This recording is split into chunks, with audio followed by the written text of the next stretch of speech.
deal with it. I agree. Education is one. Let me quickly. And one of the things we have done so far is to meet with the president. We have been in maybe 3 or 4 meetings with the president. We have also met with Mr. Norton, the opposition leader, and we are working to see if we could meet with both of them, because I feel something must happen at the head. If the head is sick, the whole body. My wife is having problems with some serious headaches. She spent 3 days, her whole body is a mess. And I feel that if we address that from the top, we may be able, to deal with some of these other issues. Yeah. Thank you. I would like to ask a follow-up question to Dr. Go ahead. Pastor Etwaru. Yes, Do you think we should accept that we are a land of 6 people and reject the blurred distinctions that of whitish, blackish, brownish? Just put that aside and accept that we're a land of 6 peoples and then move forward from there. absolutely. Sorry. You finish? Yes. I believe that there is such a, I suppose all of us believe in the creator, the super being. He is the superlative expression of diversity. And we only shoot ourselves on the foot when we do not realize that the different cultures, the different ethnic group can bring different experiences and contributions to build a community, to build a nation, to build a country. And if we check our country, if we go through all the list of the ethnic groups, the 6 groups that you are alluding to, I am sure if we sit at the table, each group has their own strong strengths that they can bring for development, like we are talking about. And again, I want to say that diversity is a superlative beauty that the creator being placed in the world. None of us would like to be like the same clones. We would be clones. It's horrible to be in the place where everybody sung the same way, everybody smiled the same way, everybody talks the same way, everybody behaves the same way. It's horrible. And we all cherish the beauty of nature and its diversity. So cultural identity is not incompatible. Cultural identity is not incompatible with national unity or social cohesion. Absolutely, sir. Okay. Because it's very important that ethnic groups retain their culture. That is their strength. Okay, Dr. Ganga, to you now. Do you think that the racial tension and conflicts has any basis in economics? Well, we have to use, the answer would be yes. We have to define our work culture and operate within a framework of laws and institutions and all the attributes of good governance. Our social organizations must recognize both the beneficial aspects and the punitive aspects of our laws. When we respect our laws, we would respect our workplace and other environments where we contribute to economic development. But we have to have a starting point. And the starting point would be with as I said, all the attributes of good governance. So the rule of laws, uh, both punitive and beneficial, and especially ownership laws. Ownership laws define our status quo, and defines where we're headed, the destination point. And it is currently changing rapidly.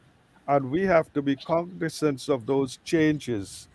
And in order to assist us, we need information laws for transparency and disclosures, our status quo laws in terms of who shall own our natural resources, or minerals, or forests, and so on. All of these things define current and future work environment. So, in terms of development, those attributes should be recognized and make sure that they're optimal. That means they're the best we can do with what we have. Dr. Dr. Ramharack, you want to comment on that? On the Well, economic base of racism, if there is any? well, I mean, theoretically, there's a lot of argument that if the economy expands and is more inclusive, everybody benefits. Then there will be less conflicts.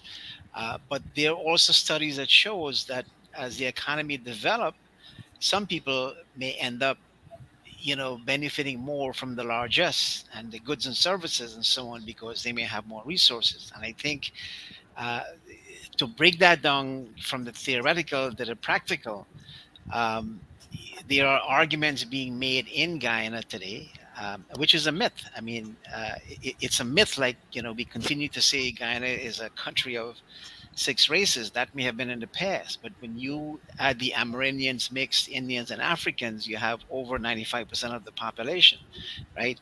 But to come back to the point about, um, you know, the economic impact on how society develop, there is an argument that's being made today, from folks who believe that the government benefits one side and they will identify people who are, let's say, getting contracts and so on. But the reality of it, and I keep saying this as a myth, is that the majority of Guyanese people are still very poor. So it's only some who may be benefiting, but when you look at the vast number of people, the pastors from Borbis, I have family in Borbis. I'm from Borbis. You go to Essequibo and you look at the people who live in the rural area. You look at the Amerindians, who live in the riverian areas. That's where the poverty lies. So you can't accuse, the regime of, let's say, operating on behalf of one set of people, because the majority of Guyanese people are still living in poverty. Um, but my point is, if we are making the argument that we are a very diverse society, um, that in itself does not conflict, with trying to build cohesion and solidarity and so on. We can still exist under that umbrella, as they say, unity and diversity.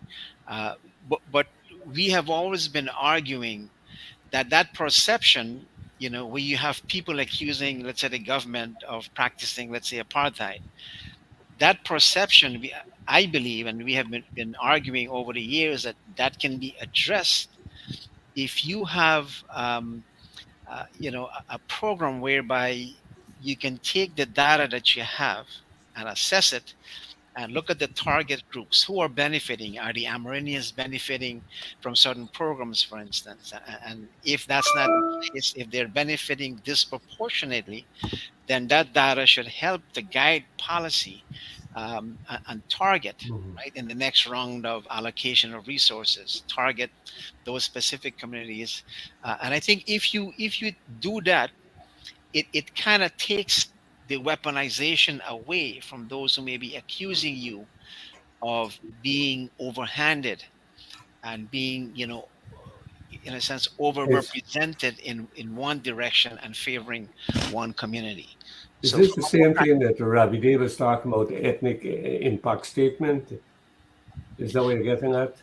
well, the ethnic impact statement is something. I mean, people call it by different name, but that's a term we have used, and it's a term that we have Mm, used when we were part of ROAR, mm, um, because you see, the accusation would always be made that you're doing this. And if you recall, Mhm. Lawyer Hughes, Nigel, came out with some study he did where he is accusing the government of, let's say, the allocation of contracts is only being given to one set of people. Um, but the point is, what I'm saying is, if you have these ethnic impact statement, as we call them, it gives you a chance uh, to look at the policies and who's benefiting from the policies, which community is benefiting, um, and and and then you can try to compensate for that in the next round of allocation. And what I would say to you, it comes back to the point that I've always been making, is that the majority of the poor people in Guyana is across the spectrum, right?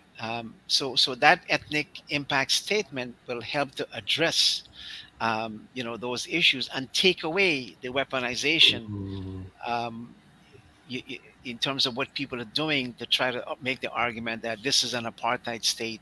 You're only benefiting rich Indians and Well, family members and so on. So I think that mhm. will address that to a certain extent. But that's not Mhm. the only thing that we have been arguing for. But that would have been one. Mhm. Let me just mention what Nigel Hughes study that he reported. Much of the information that he presented here was false. Like he mentioned that the water treatment plant contracts, 8 of them, all were given out to one group of people. But what he didn't say is only one group of people applied for them. If you don't have the technology, if you don't have the equipment, if you don't have the manpower, that alone disqualifies you from applying. It's an open competitive process. You have the tender board administration will process the application. Those come out with the lowest responsive bid will get the contract. I don't know where discrimination.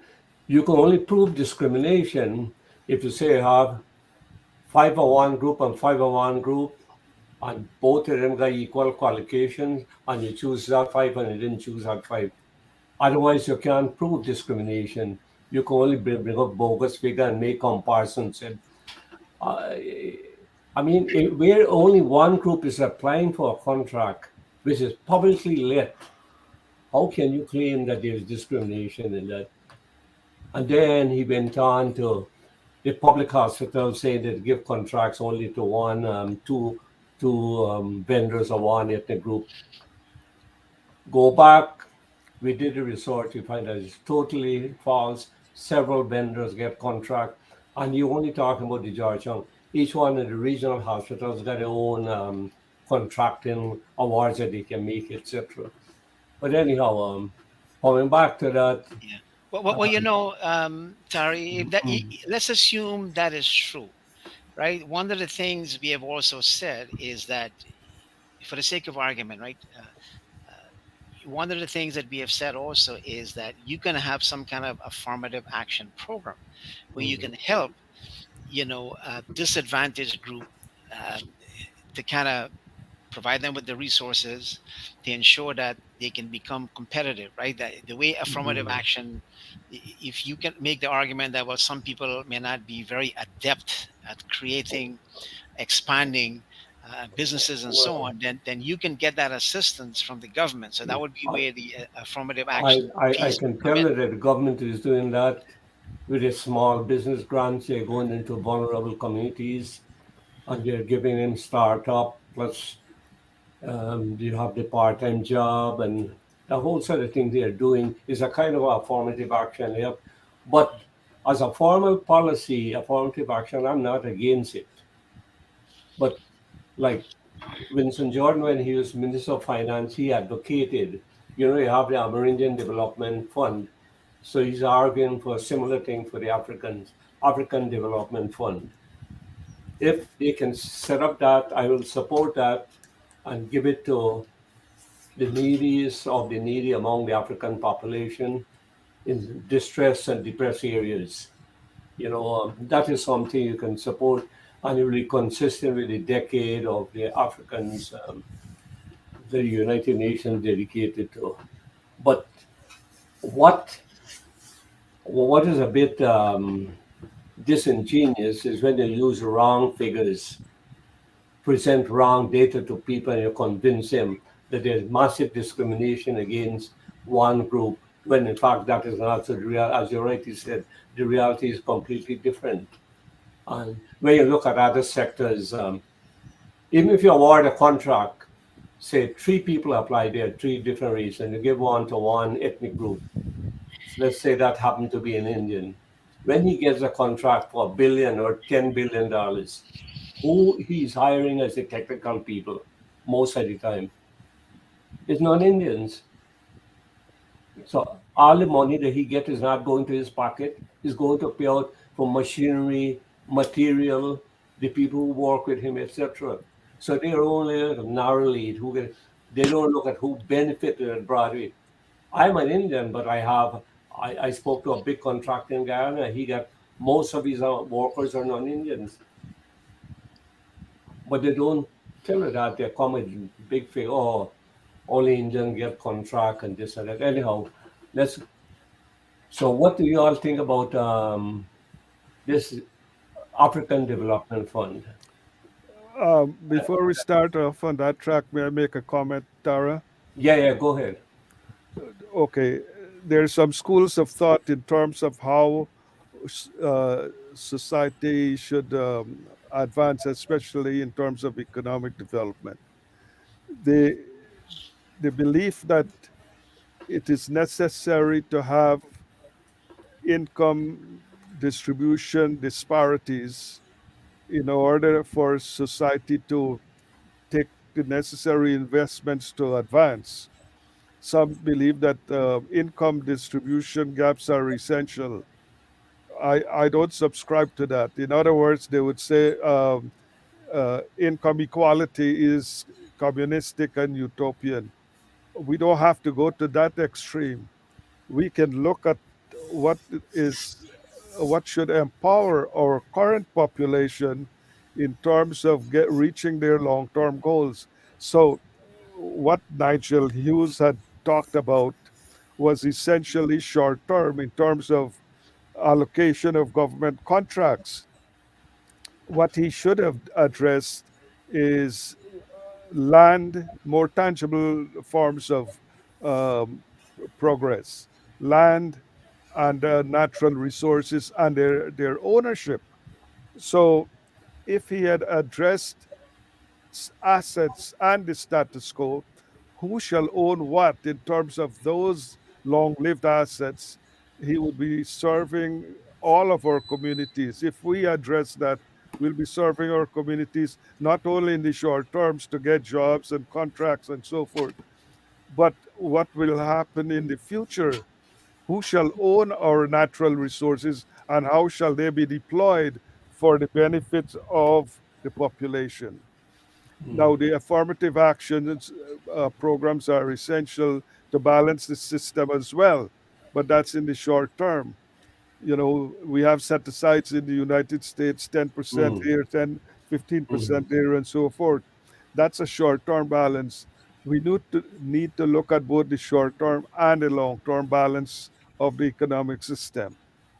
And this is where both income and wealth ownership or income rights, rights to income, and rights to own Guyana's land and natural resources should be looked at with the view of balancing the system. So, mm. short term payoffs to placate groups may not work to our long term advantage. We'll be back to the same problem years from now. Are you aware of any study of wealth distribution in Ghana, income and wealth distribution in Ghana? Any recent study? How do we know? How do we measure the disparity in wealth or We don't. income without such a study? I think you have raised this question again before in terms of how do you measure, how do you define.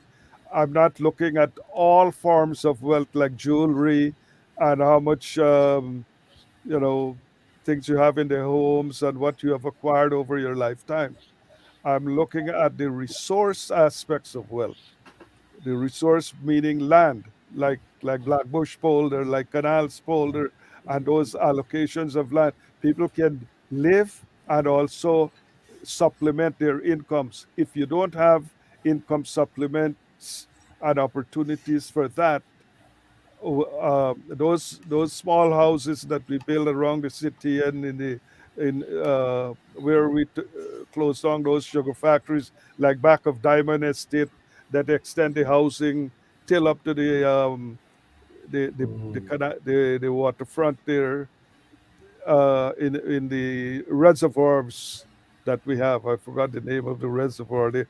Those things, without jobs and opportunities to grow things and to produce. We can't just emphasize consumption and ostentative consumption, like fancy homes and cars and two-car garage and so forth. We need to give them land to grow crops so they can Well, sell in the marketplace. I'm So glad you that's made what I that meant point. by wealth.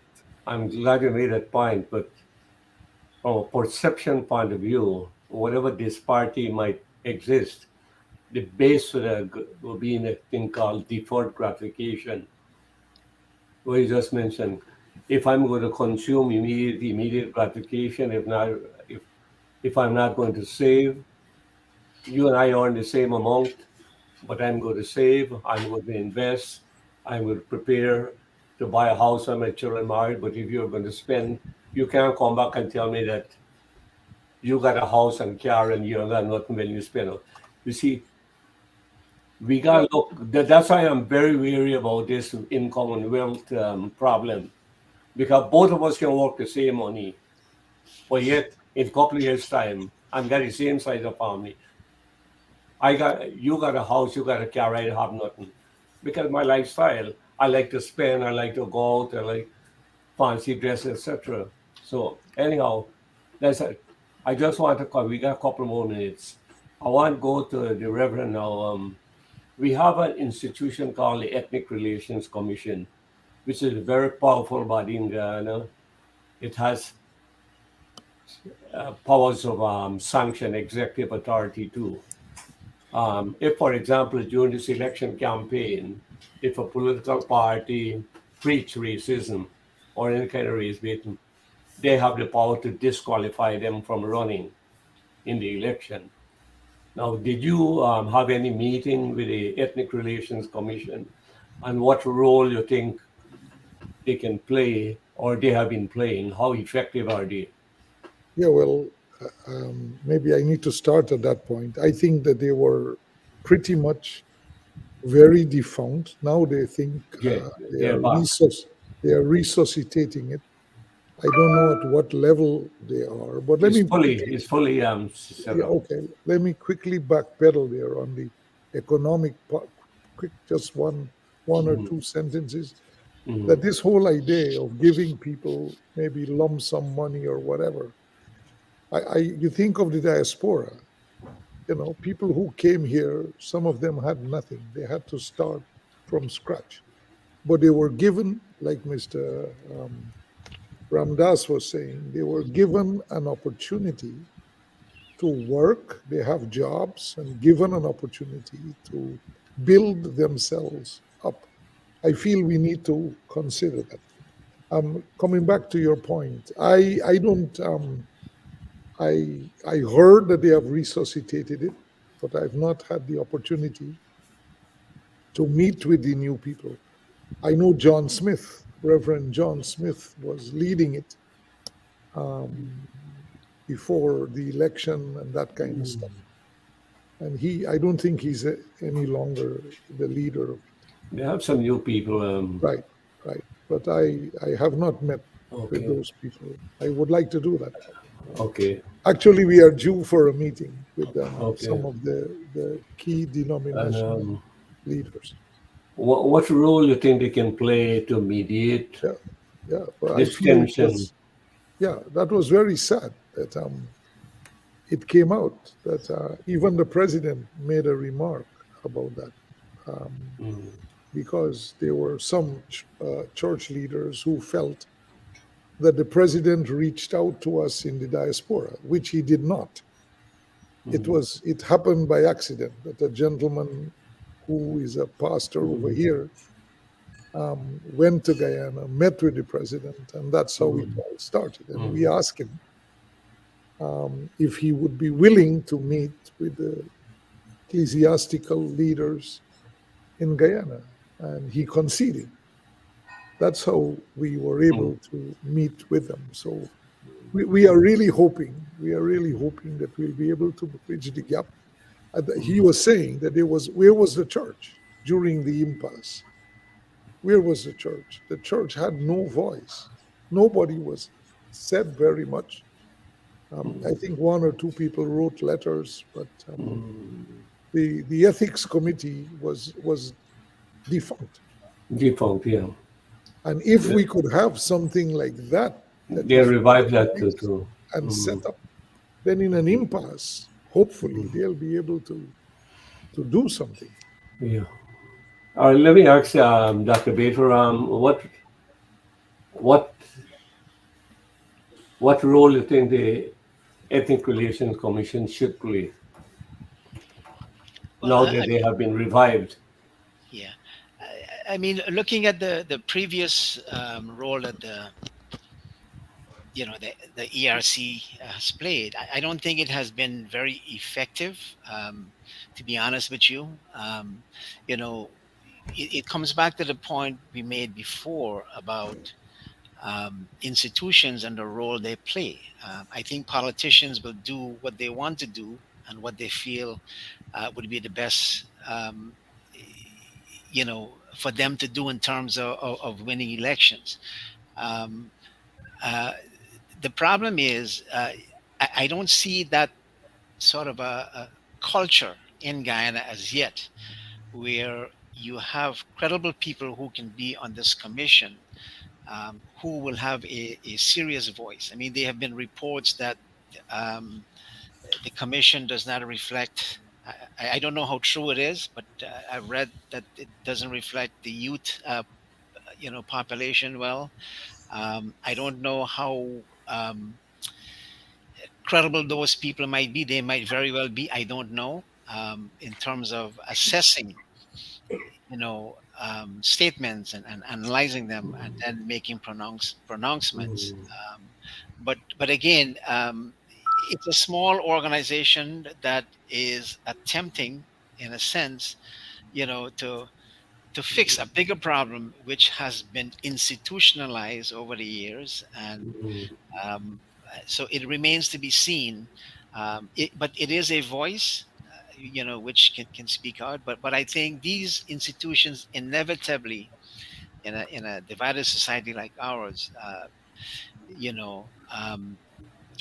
become the subject of ridicule by people who do not like any kind of pronouncements that they would make. So I don't think we as Guyanese people are at that sophisticated level, as we become more complex, to understand that, okay, this commission can play a role. So I mean, you're seeing when you have people saying that this is an apartheid state, and the rhetoric is so extreme, and now you're going to say, well, let's listen to the Ethnic Relations Commission, because saying you're making, I don't think the Ethnic Relations Commission was set up to be a cure-all. I think it's one mechanism to help control the expression of hatred, etc.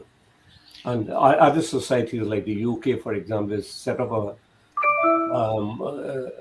almost a similar commission of racial equality. They have executive staff, they have enforcement. If you discriminate against anybody, they can impose negative sanctions against you, etc.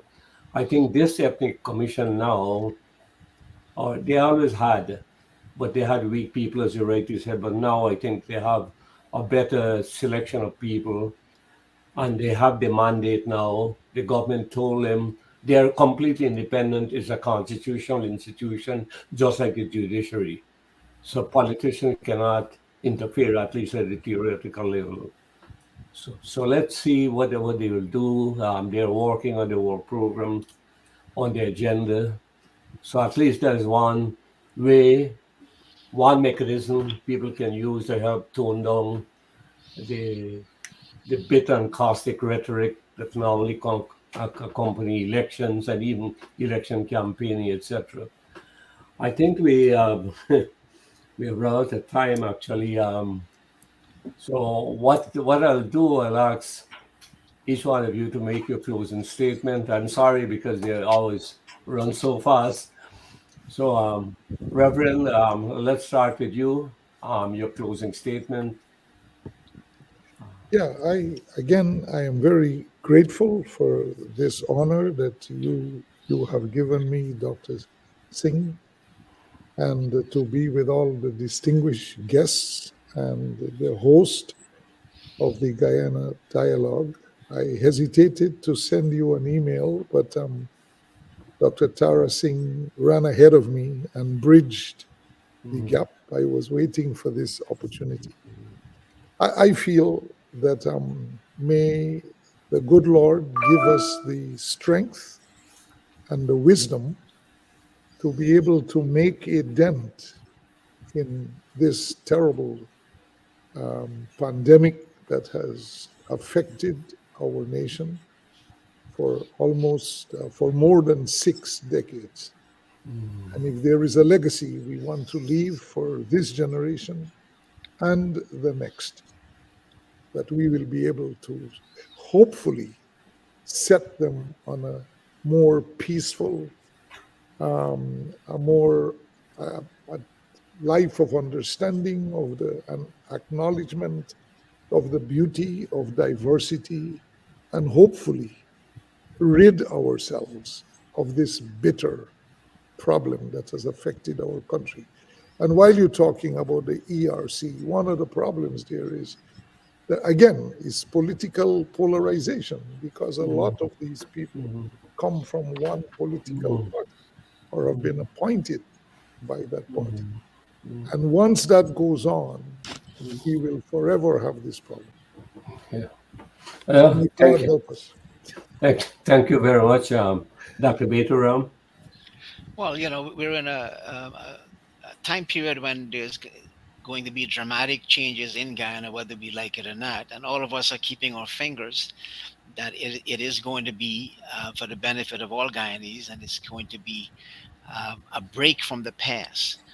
But again, it comes back to what we have been saying before. Institutions have to be able to be created. We have to have a different mindset, so to speak, to be able to address, the issues that we're going to deal with. Unfortunately, I would like to end on a positive note, but we still have to address this divide that we're faced with, and it is going to be there after the election. And the rhetoric seems to have become much more intense, from one side. So that issue has to be addressed by hook or crook. Um, and I think if we can fix that problem, fix in the sense of addressing it and making sure that it's not such a disruptive problem. I'm talking about the ethnic divide, and then hopefully we can see the real benefits um, that people are telling us that we will be enjoying once this economy really move on to the next stage, so to speak.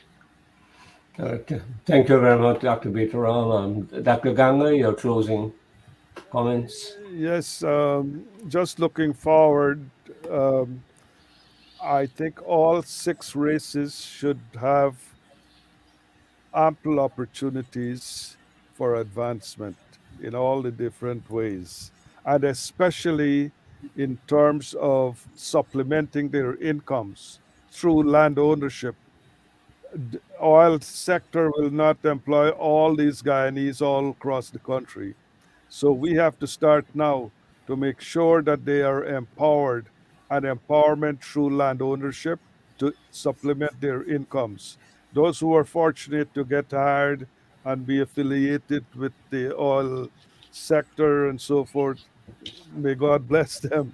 But the others, we have to empower them through intangible means through asset ownership. Yeah, well, so far over 20,500 families were empowered with house and land. Anyhow, and more are going to be empowered with house lots. I think the government plan in the next 3 years to reach as much as 50,000 or even more. Anyhow, thank you very much, Reverend Etwaru, Dr. Baytoram, Dr. Lionel, thank you very much. Back to our host, Shaniza. Thank All right, you. Thank you, Doctor. gentlemen. It was truly an inspiring evening spent with you guys. There's so much that I learned tonight. I'm sure viewers, feel the same way. It was indeed very insightful. So thank you so much, and thank you to our viewers. Until next time, I'm Shamisa Ali, and this is the Guyana Dialogue. Good evening, everyone. Thank you. Good evening. Thank Thank you. you. Thank you very much. Thank you, Thank you. gentlemen. Thank you.